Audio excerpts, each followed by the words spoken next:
En primer lugar, reiterar desde el Grupo Parlamentario de Izquierda Unida nuestro desacuerdo por la modificación de la fecha de celebración de este último pleno del periodo de sesiones. Saben que no consideramos ni mínimamente razonable que haya sido modificado el calendario de sesiones de la Cámara por la celebración de unas elecciones autonómicas en otra comunidad, por mucho interés que suscite, por mucha coyuntura política que haya vinculada al desarrollo y a la celebración y al resultado posterior de esas elecciones. No entendemos que eso tenga nada que ver con la celebración del pleno ordinario del Parlamento andaluz en su fecha, que hubiera sido, como saben, mañana y pasado. En cualquier caso, se comienza hoy la sesión, como saben, y antes de valorar algunos de los asuntos que se tratarán y relacionados también con ello, saben que en el Consejo de Gobierno se aprobará el acuerdo finalmente alcanzado por el Ejecutivo de Susana Díaz y las centrales sindicales mayoritarias que representan a los trabajadores y trabajadoras públicas para amortiguar las conclusiones de la sentencia del Tribunal Constitucional que ha declarado ilegal, inconstitucional, el decreto de las 35 horas. Hemos solicitado desde el Grupo Parlamentario que se modifique el orden del día, lo valorará la Junta de Portavoces, para que la consejera de Hacienda pueda comparecer con carácter de urgencia y trasladarnos los pormenores de lo sucedido en estos días. Pero parece razonable que hagamos un poco de memoria. Recordarán que el decreto resultó aprobado por el Consejo de Gobierno en noviembre de 2016. Acababa de facilitar el Partido Socialista la investidura de Rajoy como presidente del Gobierno. Recordarán que aquello generó una crisis formidable en el seno de esta organización política y que estaba en liza la Secretaría General, a la que optaba la presidenta de la Junta de Andalucía, con una imagen ante la opinión pública y ante su militancia muy desacreditada, precisamente por haber forzado aquella reelección de Rajoy al frente del Ejecutivo estatal. Dentro de aquel contexto de lavado de imagen de Susana Díaz nació este decreto de las 35 horas, que venía con precedentes muy claros de rechazo por parte del Constitucional. Saben que ya había dos comunidades autónomas que habían aprobado decretos en términos similares y que ya el Gobierno los había recurrido.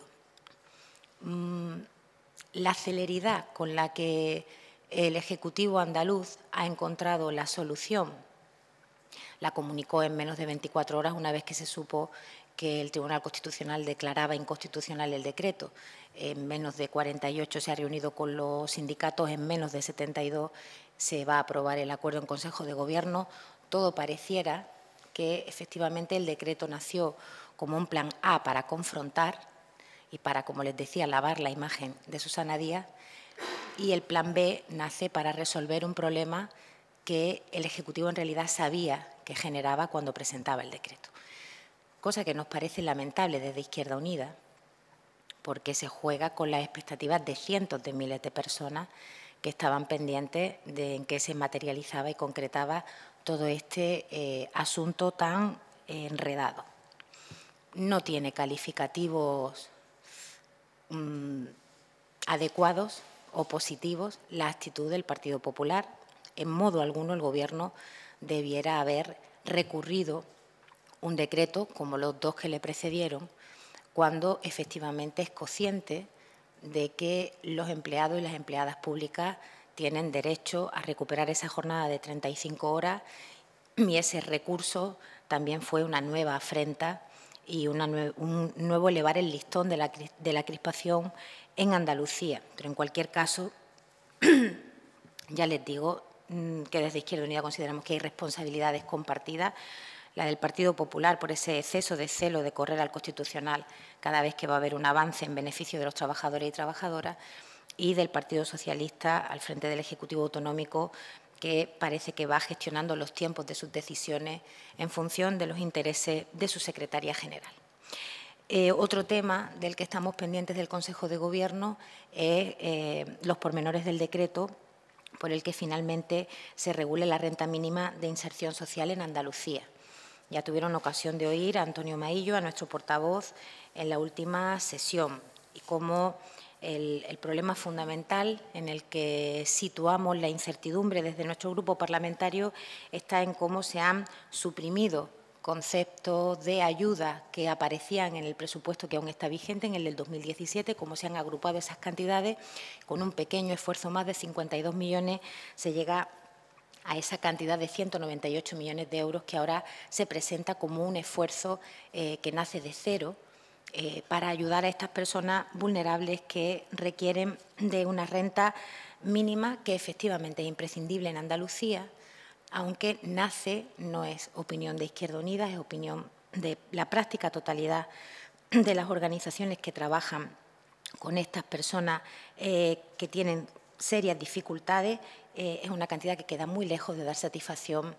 a sus demandas. Así también lo ha señalado el Defensor del Pueblo. Recordarán, no quiero cansarles, pero en el presupuesto que tenemos en vigor había 90 millones y medio para el salario social, había 46 millones y medio para los mínimos vitales y 8,8 millones de euros para el programa de garantía alimentaria. Esos tres conceptos desaparecen.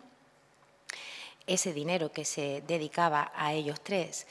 se incorporan a esta partida de la renta mínima de inserción junto con los 52 millones que les mencionaba. Por tanto, el esfuerzo que hace el Gobierno no es de 198 y, en cualquier caso, y aún siéndolo, queda muy por debajo de las necesidades de miles de familias que no van a poder acceder a él. No obstante, veremos en qué se concreta, cómo son los pormenores del decreto para poder hacer una valoración más detallada.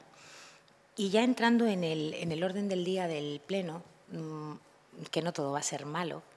estamos felices desde el Grupo Parlamentario de Izquierda Unida de que hoy se aborde la aprobación final de la ley, de la proposición de ley para la garantía de derechos, la igualdad de trato y la no discriminación de las personas LGTBI en Andalucía. También saben que ha tenido un recorrido con ciertas dificultades, pero ya estamos en la aprobación final de una proposición de ley suscrita tanto por Izquierda Unida como por Podemos y por el Partido Socialista, que avanza en esa igualdad efectiva, en esa protección, en esa garantía de no discriminación y que tiene, además del sello de los colectivos a quienes felicitamos especialmente desde Izquierda Unida, tiene una herramienta, a nuestro entender, de mucha utilidad para que la ley sea efectiva, y es ese consejo de participación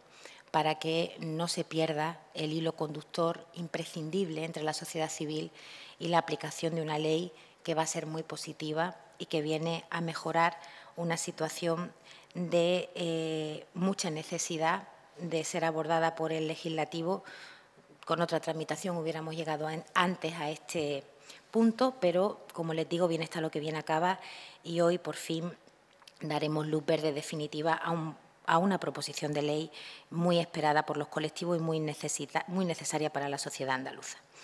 Se van a abordar otros dos proyectos de ley. Saben que comienza su tramitación tanto la Ley de Cambio Climático de Andalucía como la Ley del Cine.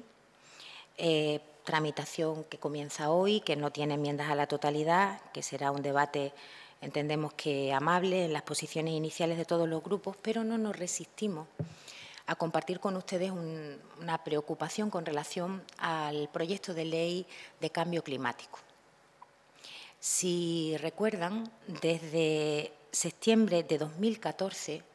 está aprobado por Consejo de Gobierno el proyecto de ley de movilidad sostenible, que va a terminar 2017 y no entra a la Cámara traducido en proyecto de ley para su tramitación. Y les decía que nos preocupa esa circunstancia cruzada con la aprobación inicial del proyecto de ley de cambio climático, porque el 75% de los problemas de emisiones de gases de efecto invernadero y de polución pura y dura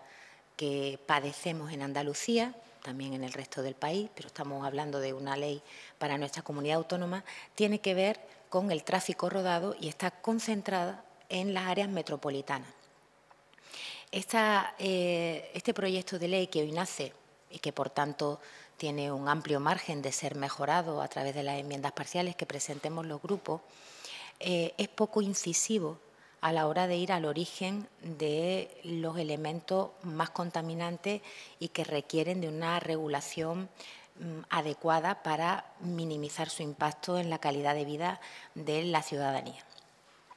La Ley de Movilidad Sostenible es imprescindible para ello, por cuanto habla de los centros generadores de movilidad, habla de la reordenación urbana necesaria para no colocar esos grandes centros generadores de movilidad fuera de casco urbano, porque contiene una serie de indicadores que permiten verificar las necesidades reales de generación de esa movilidad y sus alternativas,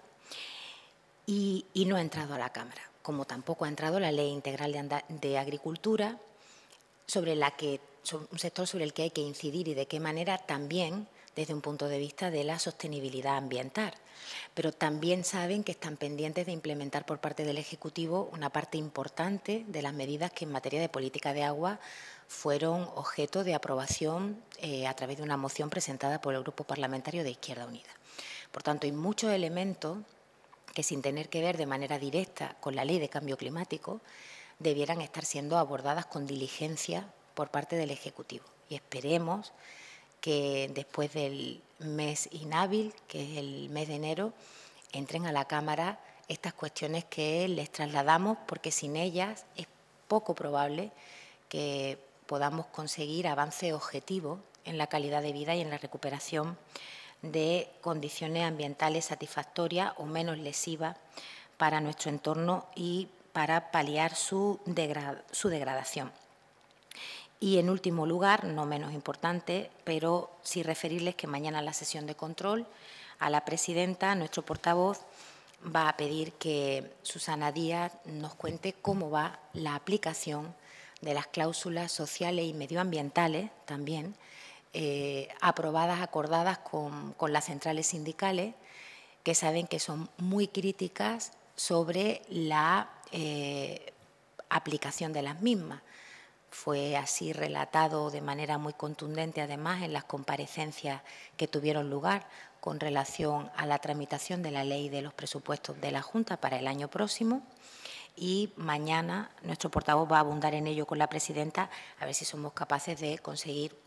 un cronograma de aplicación o alguna evaluación sobre las que ya se estén aplicando, qué recorrido tienen, en qué sectores productivos y qué beneficio para los trabajadores y trabajadoras está surtiendo.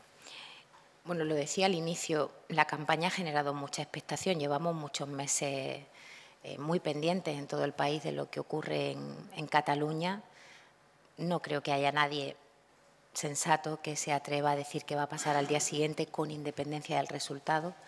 Quizás solo cabe ahora esperar que sea gestionado con mucho talento para que se abra un cauce razonable de diálogo y de apertura de políticas que le den serenidad y, sobre todo, recuperación de derechos a los trabajadores y trabajadoras que tienen, por otra parte, además de los problemas añadidos de todos estos meses, los problemas del resto de la clase trabajadora en este país, de serias dificultades para tirar adelante de sus casas de familia, con deterioro de sus condiciones de vivienda, de acceso al empleo, en fin, lo que por desgracia sabemos que ocurre en todas las comunidades autónomas. Esperemos que el nuevo Gobierno que salga de la urna tenga esa prioridad en la agenda política. Probablemente, si esos temas se enfrentan con mucha determinación, otros muchos se resuelvan.